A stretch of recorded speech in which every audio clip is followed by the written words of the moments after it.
Alright, time for another video. Cadences. Perfect, imperfect, plagal. We're going to do much more of this in the next lecture with John Kitchen. He's going to really put this into musical context. But some of you are a bit confused. You're like, which is the plagal, which is the imperfect, which is the perfect? But also, I think more importantly, and this is what I always had when I was a kid, well, why is the cadence? I mean, what is it? Why is it so important that it goes from G back to C or whatever? Because you can have those chords and have it not be a cadence if the music's not really moving there and changing. So I just thought I'd try and do some really silly examples, like nursery rhyme level silliness, but this is kind of how I teach it. So we're in C major. I'm in the key of C. What a lovely place to be. I'm going up to G. And I'm going to stay here for a bit, so that was kind of an imperfect cadence halfway through the piece of music. But then I want to go back home to C. And I could stop there, or I could keep going. I didn't use any of the other chords. I didn't use the D minor, the 2 chord. I didn't use any 4 chords, just 1 and 5 in C major. And I could also make this G feel more strong by making it a G7 chord. I'm up to the 5, and then I'm going back home to 1. That makes it stronger because in the G7 chord, we have this F natural. Now that means that you really can't feel that you've gone to G major. That really makes it G7. So for the perfect cadence, for the 5 to the 1, as we said in that last video, the 5-7 makes it even stronger. And of course it works exactly the same in the minor key, right? I'm in the key of C. La, la, la, la, la, la, la, la. Going up to the 5. And then I'm going back home to 1.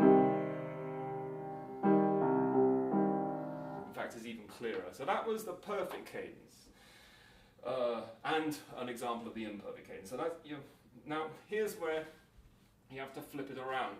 Still using the same 2 chords, C and G.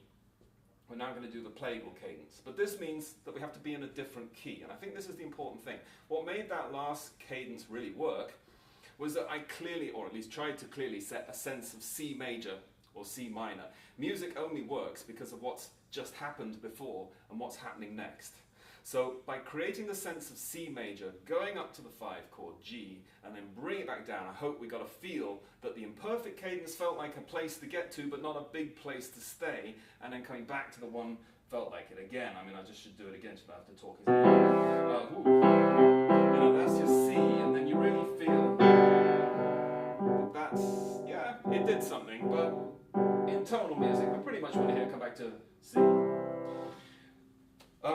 But now we have to change key. We have to now go to G major. So clear your minds, and we need to be in G,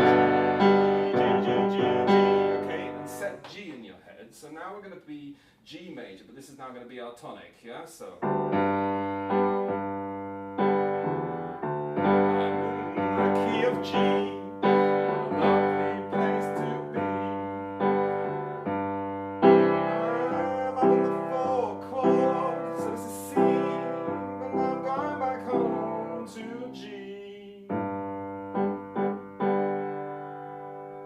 So that 4, come back home to G.